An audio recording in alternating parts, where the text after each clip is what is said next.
Hello. ನಾನು last week ಏನು video post ಮಾಡಿಲ್ವಲ್ಲ, ನಾನೇನು ಪ್ರೊಡಕ್ಟಿವ್ ಕೆಲಸ ಮಾಡಲಿಲ್ಲ, ಮಾಡೋಕ್ಕಾಗಿಲ್ಲ because of our Bengaluru's heat wave. ನಮ್ಮ ಬೆಂಗಳೂರು ಈ ಥರ ಇರಲಿಲ್ಲಪ್ಪ, ತುಂಬ ತಂಪಾಗಿರ್ತಾಯಿತ್ತು. ಬಟ್ ಎನಿವೆ, ಸೊ ನಾನೇನು ಪ್ರೊಡಕ್ಟಿವ್ ಕೆಲಸ ಮಾಡಿಲ್ಲ, ರ್ಯಾಂಡಮಾಗಿ ಸುಮ್ಮನೆ ಹಾಗೆ ಬುಕ್ ಶೆಲ್ಫ್ ಕ್ಲೀನ್ ಮಾಡ್ತಾಯಿದ್ದೆ. ಆ್ಯಂಡ್ ಬುಕ್ ಶೆಲ್ಫ್ ಕ್ಲೀನ್ ಮಾಡುವಾಗ ಕೆಲವೊಂದು ಬುಕ್ಸ್ನ ಸುಮ್ಮನೆ ಹಾಗೆ ನೋಡ್ತಾ ಇದ್ದೆ. ನೋಡುವಾಗ ನಾನು ಹೈಲೈಟ್ ಮಾಡಿರ್ತೇನಲ್ಲ, ಆ ಪಾಯಿಂಟ್ಸ್ ಓದಿದೆ. ಆ ಮೂಮೆಂಟಲ್ಲಿ ಅನ್ನೋದಕ್ಕಿಂತ ನಾನು ಒಬ್ಬಳೇ ಏನೋ ಕೆಲಸ ಮಾಡುವಾಗ, ಒಬ್ಬಳೇ ಕೂತಿದ್ದಾಗ ನನಗೆ ಕೆಲವು ಲೈನ್ಸ್ ಹಾಂಟ್ ಮಾಡ್ತಾಯಿತ್ತು. It made me question about myself, my hobbies, my personality, my relationships. So negative ಆಗಲ್ಲ, ಬಟ್ ನನಗೆ ಇಂಟ್ರೋಸ್ಪೆಕ್ಟ್ ಮಾಡೋದಕ್ಕೆ ಹೆಲ್ಪ್ ಮಾಡ್ತು ಅಂತ ಹೇಳ್ಬೋದು. ಸೊ ಹಾಗಾಗಿ I thought why not, maybe ಈ ವಿಡಿಯೋಲಿ ನಾನು ಕೆಲವು ರ್ಯಾಂಡಮ್ ಬುಕ್ಸ್ನ ಪಿಕ್ ಮಾಡಿ ಅದರಲ್ಲಿ ಕೆಲವು ಇಂಪ್ಯಾಕ್ಟ್ಫುಲ್ ಲೈನ್ಸ್ನ ಇವತ್ತು ಶೇರ್ ಮಾಡ್ತಾ ಇದ್ದೀನಿ.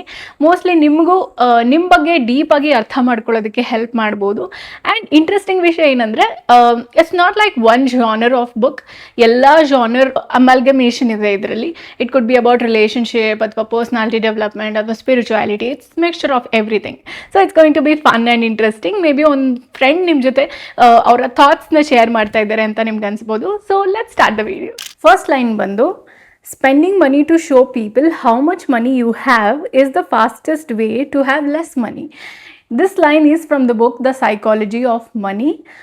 ಯೂಶ್ವಲಿ ನಮ್ಮ ಇಂಡಿಯನ್ ಮಿಡಲ್ ಕ್ಲಾಸ್ ಫ್ಯಾಮಿಲೀಸಲ್ಲಿ ಈ ರೀತಿ ತುಂಬ ಆಗುತ್ತಲ್ಲ, ತುಂಬ ಅವರ ಕೇಪಬಿಲಿಟಿಗಿಂತನೂ ಜಾಸ್ತಿ ಸಾಲ ಮಾಡಿ ಮದುವೆ ಮಾಡೋದು ಅಥವಾ ಮನೆ ಕಟ್ಸೋದು ಅಥವಾ ಕಾರ್ ತೊಗೊಳ್ಳೋದು, ಬೈಕ್ ತೊಗೊಳ್ಳೋದು, ಇದೆಲ್ಲ ಅವ್ರಿಗೆ ಆಸೆ ಅನ್ನೋದಕ್ಕಿಂತ ಇನ್ನೊಬ್ರಿಗೆ ನಾವು ಸಖತ್ತಾಗಿ ಬದುಕ್ತಾ ಇದ್ದೀವಿ ಅಂತ ತೋರಿಸ್ಕೊಳ್ಬೇಕು ಅನ್ನೋ ಒಂದು ಆಸೆಯಿಂದ ತಗೊಂಡ್ರೆ ದಟ್ಸ್ ದ ಫಾಸ್ಟೆಸ್ಟ್ ವೇ ನಿಮ್ಮ ಬ್ಯಾಂಕ್ ಅಕೌಂಟ್ನ ಕರಗಿಸೋದಕ್ಕೆ ಅಂತ ಆಥರ್ ಹೇಳ್ತಾರೆ. ಈವನ್ ಎಕ್ಸ್ಪೆನ್ಸಿವ್ ಫೋನ್ಸ್ ಆಗಿರ್ಬೋದು ಅಥವಾ ಗ್ಯಾಡ್ಜೆಟ್ಸ್ ಆಗಿರ್ಬೋದು, ಬ್ರ್ಯಾಂಡೆಡ್ ಬ್ಯಾಗ್ಸ್ ಆಗಿರ್ಬೋದು, ಇದನ್ನೆಲ್ಲ ತುಂಬ ಜನ ಸಾಲ ಮಾಡಿ ತೊಗೊಳ್ತಾ ಇರ್ತಾರೆ. ಇವಾಗ ನಾವು ಆಸೆ ಪಟ್ಟು ಏನನ್ನೇ ತೊಗೊಂಡ್ರೆ ನಾವು ಅದ್ರ ಬಗ್ಗೆ ಕನ್ಸ್ಕೊಂಡು ನನ್ನ ಹತ್ರ ಈ ವಸ್ತು ಇದ್ದರೆ ಎಷ್ಟು ಚೆನ್ನಾಗಿರುತ್ತೆ ಅಂತ ಅದಕ್ಕೋಸ್ಕರ ಕಷ್ಟಪಟ್ಟು ದುಡ್ದು ಅದ್ರ ಬಗ್ಗೆ ಕನ್ಸ್ಕೊಂಡು ತೊಗೊಳ್ಳೋದು ಬೇರೆ. ಆದರೆ ದರ್ ಇಸ್ ಅ ಡಿಫ್ರೆನ್ಸ್. ನಾವು ಇನ್ನೊಬ್ರಿಗೆ ತೋರಿಸ್ಕೊಳ್ಬೇಕು, ನಮ್ಮ ಹತ್ರ ಎಷ್ಟು ವೆಲ್ತ್ ಇದೆ ಅಂತ ತೋರಿಸ್ಕೊಳ್ಬೇಕು ಅನ್ನೋದಕ್ಕೋಸ್ಕರ ನೀವು ತಗೊಂಡಾಗ you lose your peace and you always keep chasing people's validation. And ಹೀಗೆ ಮಾಡಿದಷ್ಟು ನೀವು ಬೇಗ ದುಡ್ಡನ್ನ ಕಳ್ಕೊಳ್ತೀರಾ ಅಂತಲೂ ಆ ಥರ ಹೇಳ್ತಾರೆ. ಸೊ ನಮಗೆ basically we don't want wealth, we want proof of wealth. Today is the tomorrow you worried about yesterday.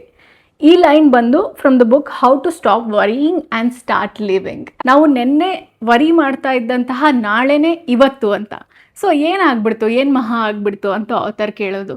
ನಾವು ಎಷ್ಟೊಂದು ಸರಿ ಎಷ್ಟು ತಲೆ ಕೆಡಿಸ್ಕೊಂಡಿರ್ತೀವಿ ಅಂತ ಅಂದರೆ, ಏನೋ ದೊಡ್ಡದಾಗಿ ಆಗ್ಬಿಡುತ್ತೆ, ತುಂಬ ಸ್ಟ್ರೆಸ್ ಮಾಡ್ಕೊಂಡಿರ್ತೀವಿ. ನನ್ನದೇ ಎಕ್ಸಾಂಪಲ್ ಹೇಳಬೇಕು ಅಂತ ಅಂದರೆ, ನಾನು 12th ಸ್ಟ್ಯಾಂಡರ್ಡಲ್ಲಿ ಓದುವಾಗ I was good at all the subjects ಆಯಿತಾ, ಬಟ್ ಅಕೌಂಟ್ಸ್ ಮಾತ್ರ ನಂಗೆ ತುಂಬ ಕಾಂಪ್ಲಿಕೇಟೆಡ್ ಅಂತ ಅನ್ನಿಸ್ತಾ ಇತ್ತು. So I was like results ಹಿಂದಿನ ದಿವಸ ತುಂಬ ಹತ್ಕೊಂಡು ಸ್ಟ್ರೆಸ್ ಮಾಡಿಕೊಂಡು ಊಟ ತಿಂಡಿ ಬಿಟ್ಕೊಂಡು, ನಂಗೆ ಗೊತ್ತು ನಾನು ಅಕೌಂಟ್ಸ್ ಫೇಲ್ ಆಗ್ತೀನಿ ಅಂತ ತುಂಬ ಸ್ಟ್ರೆಸ್ ಮಾಡ್ಕೊಂಡಿದ್ದೆ. I was so stress that ನನ್ನ ಇಡೀ ಲೈಫೇ ಅದ್ರ ಮೇಲೆ ಡಿಪೆಂಡ್ ಆಗಿದೆ ಅನ್ನೋ ರೀತಿ ನಾನು ಟೆನ್ಷನ್ ಮಾಡ್ಕೊಂಡಿದ್ದೆ. But anyway I pass the subject. But most of the times ನಾವು ಅದೇ ರೀತಿಯೇ ಸ್ಟ್ರೆಸ್ ಮಾಡ್ಕೊಳ್ತಾ ಇರ್ತೀವಿ. ಸೊ ಆಥರ್ ಹೇಳ್ತಾರೆ, ವಿ ಸಫರ್ ಟ್ವೈಸ್, ಒಂದು ಇಮ್ಯಾಜಿನೇಷನಲ್ಲಿ ಒಂದು ರಿಯಾಲಿಟಿಯಲ್ಲಿ ಅಂತ. And most of the times ನಮ್ಮ ರಿಯಾಲಿಟಿ ನಾವು ಇಮ್ಯಾಜಿನ್ ಮಾಡ್ಕೊಂಡಷ್ಟು ಹಾರ್ಶ್ ಆಗಿರಲ್ಲ, ಬಟ್ ನಾವೇ ತುಂಬ ಓವರ್ ಥಿಂಕ್ ಮಾಡಿಕೊಂಡು ತುಂಬ ಫ್ಯೂಚರ್ ಬಗ್ಗೆ ಸ್ಟ್ರೆಸ್ ಮಾಡ್ಕೊಳ್ತೀವಿ ಅಂತ.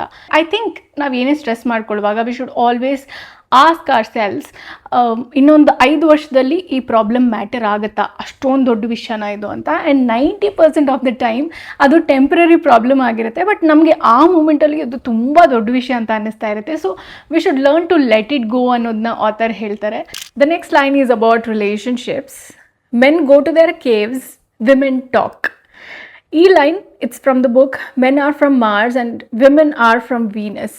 So it's all about relationship. And also men and women ಒಂದೇ ರೀತಿ ಯೋಚನೆ ಮಾಡಲ್ಲ, ಅವರ ಯೋಚನೆ ಮಾಡುವಂತಹ ರೀತಿ ತುಂಬಾ ವ್ಯತ್ಯಾಸ ಇರುತ್ತೆ ಅನ್ನೋದನ್ನು ಈ ಬುಕ್ ತುಂಬ ಬ್ಯೂಟಿಫುಲ್ ಆಗಿ ಹೇಳುತ್ತೆ. ಸೊ ಯೂಶ್ವಲಿ ನೀವು ಅಬ್ಸರ್ವ್ ಮಾಡಿರ್ಬೋದು, ನಿಮ್ಮ ತಂದೆನೇ ಆಗಿರ್ಬೋದು ಅಥವಾ ನಿಮ್ಮ ಬ್ರದರ್ ಆರ್ ನಿಮ್ಮ ಮೇಲ್ ಫ್ರೆಂಡ್ಸ್ ಅಥವಾ ನಿಮ್ಮ ಪಾರ್ಟ್ನರ್, ಎಸ್ಪೆಷಲಿ ನಿಮ್ಮ ಪಾರ್ಟ್ನರ್, ನಾವು ಇದನ್ನ ತುಂಬ ಕ್ಲೋಸ್ ಆಗಿ ಅಬ್ಸರ್ವ್ ಮಾಡಿರ್ತೀವಿ. ರಿಲೇಷನ್ಶಿಪ್ಪಲ್ಲಿ ಏನೋ ಒಂದು ಆರ್ಗ್ಯುಮೆಂಟ್ ಆಯಿತು, ಫೈಟ್ ಆಯಿತು ಅಂತ ಅಂದರೆ ಮೆನ್ ಟೇಕ್ ಸ್ಪೇಸ್. ಅವ್ರು ಇಮ್ಮಿಡಿಯೇಟ್ ಆಗಿ ಬಂದು ಕಾನ್ವರ್ಸೇಷನ್ ಮಾಡಿ ಅದನ್ನ ಸಾಲ್ವ್ ಮಾಡೋದು ಆ ರೀತಿ ಮಾಡಲ್ಲ. They usually become silent, they become quiet ಅಲ್ವಾ, ಏನು ಮಾತಾಡೋಕ್ಕೆ ಹೋಗಲ್ಲ, ಸ್ವಲ್ಪ ಹೊತ್ತು ಸುಮ್ಮನೆ ಇದ್ಬಿಡ್ತಾರೆ. ಸ್ವಲ್ಪ ಹೊತ್ತು ಅನ್ನೋದಕ್ಕಿಂತ ಕೆಲವರು ಸ್ವಲ್ಪ ದಿವಸಗಳನ್ನೇ ತೊಗೊತಾರೆ, ಸುಮ್ಮನೆ ಇರ್ತಾರೆ, ಅದ್ರ ಬಗ್ಗೆ ಮಾತಾಡಲ್ಲ. ಸೊ ಇಲ್ಲಿ ಏನಂತ ಅಂದರೆ both of them think the other person is wrong ಅಂತ. ಒಬ್ಬರಿಗೆ ಪೀಸ್ ಬೇಕು, ಒಬ್ಬರಿಗೆ ಕಾನ್ವರ್ಸೇಷನ್ ಬೇಕು. ಬಟ್ ಹೆಣ್ಮಕ್ಳಿಗೆ ಹಾಗಲ್ಲ. ನಮಗೆ ಇಮಿಡಿಯೇಟ್ ಆಗಿ ಏನೋ ಒಂದು ಆರ್ಗ್ಯುಮೆಂಟ್ ಆಗಿದೆ, ಫೈಟ್ ಆಗಿದೆ ಅಂತ ಅಂದರೆ ನಮ್ಗೆ ಅದ್ರ ಬಗ್ಗೆ ಮಾತಾಡಿ ನಾವು ಅದನ್ನ ರಿಸಾಲ್ವ್ ಮಾಡ್ಕೊಬೇಕು. So that we think the other person CARES ಅಂತ. ಸೊ ಇವರು ಮೆನ್ ಕ್ವಯಟ್ ಆದಷ್ಟು we think okay they don't care at all, they are not giving a dam, ಅವರು ಅವ್ರದ್ದೇ ವರ್ಡಲ್ಲಿ ಆರಾಮಾಗಿದ್ದಾರೆ ಅಂತ. But that's not how it works ಅನ್ನೋದನ್ನ author ಹೇಳ್ತಾರೆ. ಗಂಡ್ಮಕ್ಳು ಯೋಚನೆ ಮಾಡೋ ರೀತಿನೇ ಬೇರೆ ಆ್ಯಂಡ್ ವಿಮೆನ್ ಯೋಚನೆ ಮಾಡೋ ರೀತಿನೇ ಬೇರೆ ಅಂತ. ಯೂಶ್ವಲಿ ಮೆನ್ ನಾನು ತುಂಬ ಕೋಪದಲ್ಲಿ ಏನೇನೋ ಮಾತಾಡಿ ಸಿಚುವೇಶನ್ ಇನ್ನೂ ವರ್ಡ್ಸ್ ಆಗುತ್ತೆ, ಸೊ ಇಂಟೆನ್ಸಿಟಿ ಸ್ವಲ್ಪ ಕಡಿಮೆ ಆಗಲಿ, ಇಬ್ರಿಗೂ ಕೋಪ ತಣ್ಣಗಾಗಲಿ, ಆಮೇಲೆ ಮಾತಾಡೋಣ, ಈಗ ಸ್ವಲ್ಪ ಸೈಲೆಂಟಾಗಿದ್ದು ಬಿಡೋಣ ಅನ್ನೋದು ಅವರ ಇಂಟೆನ್ಷನ್ ಆಗಿರುತ್ತೆ. ಬಟ್ ಹೆಣ್ಮಕ್ಳಿಗೆ ಆದಷ್ಟು ಬೇಗ ಆ ವಿಷಯ ಇತ್ಯರ್ಥ ಆಗಿಬಿಡಬೇಕು ಅನ್ನೋದು ಅವ್ರ ತಲೆಯಲ್ಲಿ ಓಡ್ತಾ ಇರುತ್ತೆ. But what if nobody is wrong, ಇದು ಆ್ಯಟಿಟ್ಯೂಡ್ ಅಲ್ಲ ಬಟ್ ವೈರಿಂಗ್ ಆಗಿದ್ರೆ ಅನ್ನೋದನ್ನು ಯೋಚನೆ ಮಾಡಿ ರಿಲೇಷನ್ಶಿಪ್ಪಲ್ಲಿ ಸರ್ವೈವ್ ಆಗೋದು ತುಂಬ ಒಂದು ಪಾಸಿಟಿವ್ ಸೈನ್ ಅನ್ನೋದನ್ನು ಈ ಲೈನ್ ಹೇಳುತ್ತೆ. ಆ್ಯಂಡ್ ಇದಿಷ್ಟೇ ಅಲ್ಲ, ಇನ್ನೂ ತುಂಬ ಥಾಟ್ಫುಲ್ ಲೈನ್ಸ್ ಇದರಲ್ಲಿದೆ. ಸೊ ಇದನ್ನು ನಾವು ಆದಷ್ಟು ಅರ್ಥ ಮಾಡಿಕೊಂಡಷ್ಟು ಜಗಳಗಳು ಕಡಿಮೆ ಆಗುತ್ತೆ, ಆರ್ಗ್ಯುಮೆಂಟ್ಸ್ ಕಡಿಮೆ ಆಗುತ್ತೆ ಅನ್ನೋದು ನನ್ನ opinion. Maybe you can just try reading this book. Next line ಬಂದು from one of my most favourite books, the 4 agreements ಅಂತ. ಇದರಲ್ಲಿ ಲೈನ್ ನಾನು ಏನು ಪಿಕ್ ಮಾಡಿದ್ದೀನಿ ಅಂದರೆ, nothing others do is because of you, it is because of themselves. ಇದರಲ್ಲಿ author 4 ಅಗ್ರಿಮೆಂಟ್ಸ್ನ ನಮಗೆ ಹೇಳ್ತಾರೆ. ಈ 4 ಅಗ್ರಿಮೆಂಟ್ಸ್ ಜೊತೆ ನೀವು ಕಮಿಟ್ ಆದರೆ, ಇದನ್ನ ಸಿನ್ಸಿಯರ್ ಆಗಿ ಫಾಲೋ ಮಾಡಿದ್ರೆ ಸ್ಟ್ರೆಸ್ ಫ್ರೀ ಆಗಿ ಆರಾಮಾಗಿ ನಿಮ್ಮ ಪಾಡಿಗೆ ನೀವು ಬದುಕಬಹುದು ಅಂತ. ಸೊ ಈ ಲೈನ್ ಬೇಸಿಕಲಿ ಏನು ಹೇಳುತ್ತೆ, nothing others do is because of you, it is because of themselves. ನಾವು ಇಷ್ಟೊಂದು ಸರಿ ಆಲ್ಮೋಸ್ಟ್ ಎವ್ರಿ ಡೇ ನಾವು ಎಲ್ಲನೂ ಪರ್ಸ್ನಲಾಗಿ ತೊಗೊತಾ ಇರ್ತೀವಿ.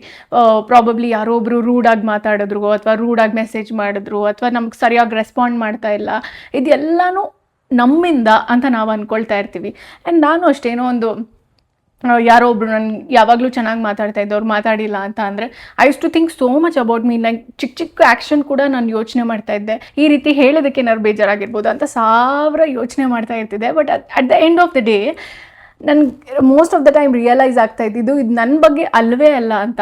ಸಿ ವಾಟ್ ಹ್ಯಾಪನ್ಸ್ ಅಂತ ಅಂದರೆ, ನಾವು ಅಂದ್ಕೊಳ್ತೀವಿ the entire world revolves around us ಅಂತ. ಬಟ್ ಪ್ರತಿಯೊಬ್ಬರದ್ದು ಅವ್ರದ್ದೇ ಲೈಫ್ ಇರುತ್ತೆ, ಅವ್ರದ್ದೇ ಸ್ಟ್ರೆಸ್, ಟೆನ್ಷನ್ ಎಲ್ಲ ಇರುತ್ತೆ.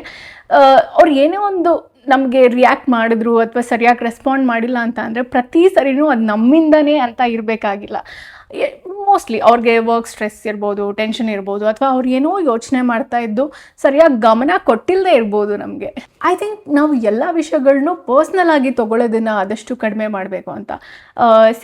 ಈಗ ಯಾರೋ ಒಬ್ಬರು ಸೋಷಿಯಲ್ ಮೀಡಿಯಾಲೇ ಬ್ಯಾಡ್ ಕಮೆಂಟ್ ಹಾಕಿದ್ರು ಅಂತ ಅಂದರೆ ಇಟ್ ಸೇಸ್ ಅಬೌಟ್ ದೆಮ್ ಅಲ್ವಾ. ಅವ್ರು ಬೆಳೆದು ಬಂದಂತಹ ರೀತಿ ಆಗಿರ್ಬೋದು, ಅವ್ರು ಯೋಚನೆ ಮಾಡ್ತಾ ಇರುವಂತಹ ರೀತಿ ಆಗಿರ್ಬೋದು, ಅವ್ರಿಗೆ ಆಗಿರುವಂತಹ ಎಕ್ಸ್ಪೀರಿಯನ್ಸಸ್ ಆಗಿರ್ಬೋದು, ಇದೆಲ್ಲದರ ಒಂದು ಮಿಕ್ಸ್ಚರೇ ಅವರು ಹೊರಗೆ ಹಾಕುವಂತಹ ಮಾತುಗಳು.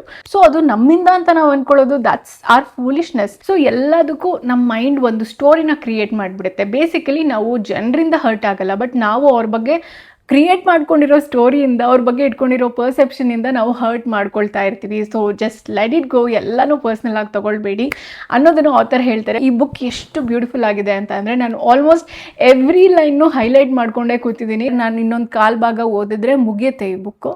But it's a beautiful book and it's short book, ತುಂಬ ದೊಡ್ಡ ಬುಕ್ ಕೂಡ ಅಲ್ಲ.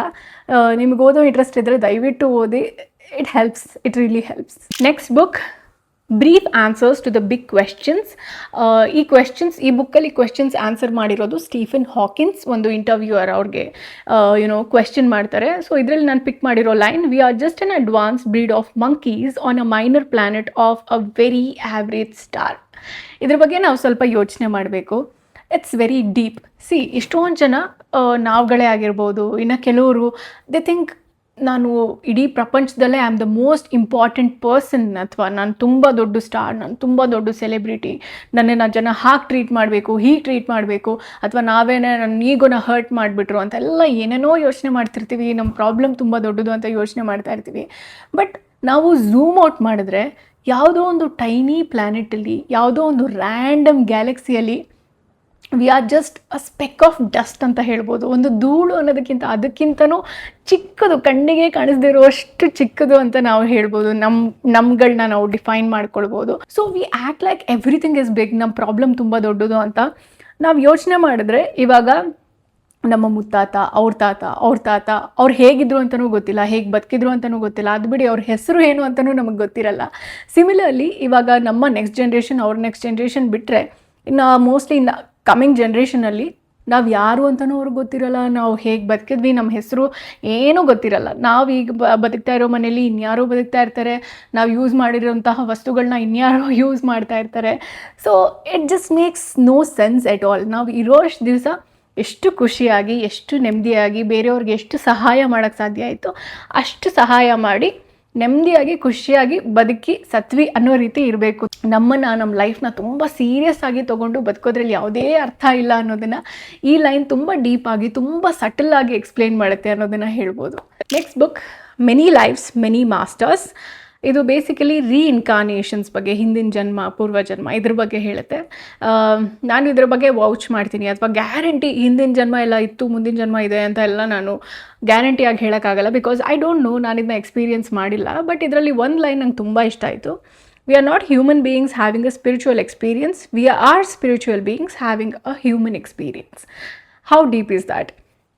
ಸೊ ವಾಟ್ ಇಫ್ ನಮ್ಮ ಲೈಫ್ ಒಂದು ಚಾಪ್ಟರ್ ಮಾತ್ರ ಆಗಿಲ್ಲದೆ ಇದ್ದರೆ, ವಾಟ್ ಇಫ್ ನಮ್ಮ ಫಿಯರ್ಸ್, ನಮ್ಮ ಪ್ಯಾಟರ್ನ್ಸ್, ನಮ್ಮ ಎಮೋಷನ್ಸ್ ಬರೀ ಈ ಜನ್ಮದ್ದು ಮಾತ್ರ ಆಗಿಲ್ಲದೆ ಇದ್ದರೆ, ಆ್ಯಂಡ್ ಹಾಗೇ ನಮಗೆ ಯಾವುದೋ ಒಂದು ಕಾರಣಕ್ಕೆ ಭಯ ಆಗೋದು, ಅಥವಾ ಇನ್ಸ್ಟೆಂಟಾಗಿ ಯಾರನ್ನೋ ಒಬ್ಬರನ್ನ ಮೀಟ್ ಆಗಿದ ತಕ್ಷಣ ಇವ್ರನ್ನ ನಾನು ಫಸ್ಟ್ ಟೈಮ್ ಮೀಟ್ ಆಗ್ತಾ ಇಲ್ಲ, ಏನೋ ಒಂದು ಕನೆಕ್ಷನ್ ಇದೆ, I feel I know him or I know ಹರ್ ಅನ್ನೋ ಒಂದು ಫೆಮಿಲಿಯಾರಿಟಿ ಸಡನ್ನಾಗಿ ಬರೋದು ಫಸ್ಟ್ ಟೈಮ್ ನೋಡಿದಾಗ್ಲೂ.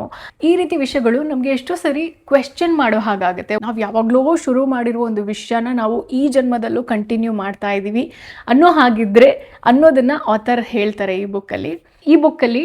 ಡಾಕ್ಟರ್ ಬೇಸಿಕಲಿ ಅವರ ಪೇಷಂಟ್ಸ್ನ ಒಂದು ಹಿಂದಿನ ಜನ್ಮಕ್ಕೆ ಕರ್ಕೊಂಡು ಹೋಗಿ ಮೆಂಟಲಿ ಅವ್ರು ಏನಾಗಿದ್ರು, ಅವರ ಲೈಫ್ ಎಕ್ಸ್ಪೀರಿಯನ್ಸಸ್ ಏನಾಗಿತ್ತು, ಅವರು ಆ ಜನ್ಮದಲ್ಲಿ ಏನೇನೆಲ್ಲ ಕಲ್ತಿದ್ರು, ಇದೆಲ್ಲದನ್ನು ಎಕ್ಸ್ಪ್ರೆಸ್ ಮಾಡೋ ಹಾಗೆ ಮಾಡ್ತಾರೆ. ಆ್ಯಂಡ್ ಇದರ ಕೆಲವು ಸ್ಟೋರೀಸ್, ಕೇಸ್ ಸ್ಟಡೀಸ್ನ ಈ ಬುಕ್ಕಲ್ಲಿ ಶೇರ್ ಮಾಡಿದ್ದಾರೆ ಅಂತ ಹೇಳ್ಬೋದು. ನಾವು ಈ ವಿಷಯನ ನಂಬಿಲ್ಲ ಅಂದರೂ, ಪುನರ್ಜನ್ಮ ಇದೆಲ್ಲ ನಂಬಿಲ್ಲ ಅಂತ ಅಂದರೂ, ಮೇ ಬಿ ನಾವು ಓಪನ್ ಮೈಂಡೆಡ್ ಆಗಿದ್ದು ಕೆಲವು ವಿಷಯಗಳನ್ನ ನೋಡೋಣ ಹೇಗಿರುತ್ತೋ ಅಂತ ಎಕ್ಸ್ಪ್ಲೋರ್ ಮಾಡೋಕ್ಕೆ ಟ್ರೈ ಮಾಡಿದಾಗ, ನಾವು ಕುದುರೆ ಹೀಗೆ ಕಟ್ಟಿರ್ತಾರಲ್ಲ ಆ ರೀತಿ ಹಾಕ್ಕೊಳ್ದೆ we are open to new ideas ಅಂತ ಅಂದಾಗ ನಮಗೆ ಲೈಫ್ ಹೊಸ ವಿಷಯಗಳನ್ನ ಕಲಿಸುತ್ತೆ ಅನ್ನೋದು ನನ್ನ opinion. So let's not be rigid, let's explore things. ನಾವು ಅದನ್ನ ನಂಬಲೇಬೇಕು ಅಂತ ಏನೂ ಇಲ್ಲ, I hold on to that ಅಂತಲೂ ಇಲ್ಲ. But let's explore new things, new ideas ಅನ್ನೋ ಒಂದು ಆ್ಯಟಿಟ್ಯೂಡ್ ನಮ್ಮಲ್ಲಿ ಇರೋದು ಒಳ್ಳೆಯದು ಅಂತ ನನಗನ್ಸುತ್ತೆ. ತುಂಬ ಜನ ಹೇಳಿರೋದನ್ನ ನಾನು ಕೇಳಿದ್ದೀನಿ, ನಾನು ಬುಕ್ಸ್ ಓದ್ತೀನಿ ಬಟ್ ಪ್ರಯೋಜನವೇ ಇಲ್ಲ, ಓದಿ ಸುಮ್ಮನೆ ಮರ್ತೋಗ್ಬಿಡ್ತೀನಿ ಅಂತ. ಬಟ್ ನೋ, ನಿಮ್ಮ ಸಬ್ಕಾನ್ಷಿಯಸ್ ಮೈಂಡ್ ಎಲ್ಲನೂ ನೆನಪಲ್ಲಿ ಇಟ್ಕೊಳ್ಳುತ್ತೆ. ನೀವು ಯಾವತ್ತೂ ಯೋಚನೆ ಮಾಡದೇ ಇರುವಂತಹ ಒಂದು ಸಿಚುವೇಷನಲ್ಲಿ ನಿಮಗೆ ಯಾವಾಗಲೂ ಓದಿರೋ ಬುಕ್ನ ಒಂದು ಲೈನ್ ನೆನಪಾಗ್ಬೋದು. ಮೋಸ್ಟ್ಲಿ ನಿಮ್ಮ ಪ್ರಾಬ್ಲಮ್ಸ್ಗೆ ಏನೋ ಒಂದು ಸೊಲ್ಯೂಷನ್ ಹುಡುಕ್ತಾ ಇದ್ದೀರಾ ಅಂತ ಅಂದಾಗ ಯಾವುದೋ ಬುಕ್ಕಲ್ಲಿ ಓದಿರೋ ಯಾವುದೋ ಲೈನ್ ನಿಮಗೆ ನೆನಪಾಗ್ಬೋದು. ಆ್ಯಂಡ್ ಆಲ್ಸೋ ನಿಮಗೆ ಸಡನ್ನಾಗಿ ಮಾತಾಡ್ತಾ ಫ್ಲೋನಲ್ಲಿ ಹೊಸ ವರ್ಡ್ಸ್ ಬರ್ಬೋದು. It's all because of books. That's the power of books. I hope ಈ ವಿಡಿಯೋಯಿಂದ ನಿಮಗೆ ಏನೋ ಒಂದು ವ್ಯಾಲ್ಯೂ ಸಿಕ್ಕಿದೆ, ಸ್ವಲ್ಪನಾದರೂ ಹೆಲ್ಪ್ ಆಗಿದೆ ಅಂತ. ಇನ್ನೂ ಬುಕ್ಸಲ್ಲಿ ಎಷ್ಟೋ ಪವರ್ಫುಲ್ ಲೈನ್ಸ್ ಇದೆ, ಅದೆಲ್ಲದನ್ನು ಅಪ್ಕಮಿಂಗ್ ವೀಡಿಯೋಸಲ್ಲಿ ಎಕ್ಸ್ಪ್ಲೋರ್ ಮಾಡ್ತಾ ಹೋಗೋಣ. ಈಗ summer is at its peak. Please protect yourself every day. At least 2 liters of water ಕುಡಿಯೋದನ್ನು ಮ್ಯಾಂಡೇಟ್ರಿ ಮಾಡ್ಕೊಳ್ಳಿ. Keep yourself hydrated. ಮುಂದಿನ ವಿಡಿಯೋಲಿ ಮತ್ತೆ ಸಿಗೋಣ. Until then take care.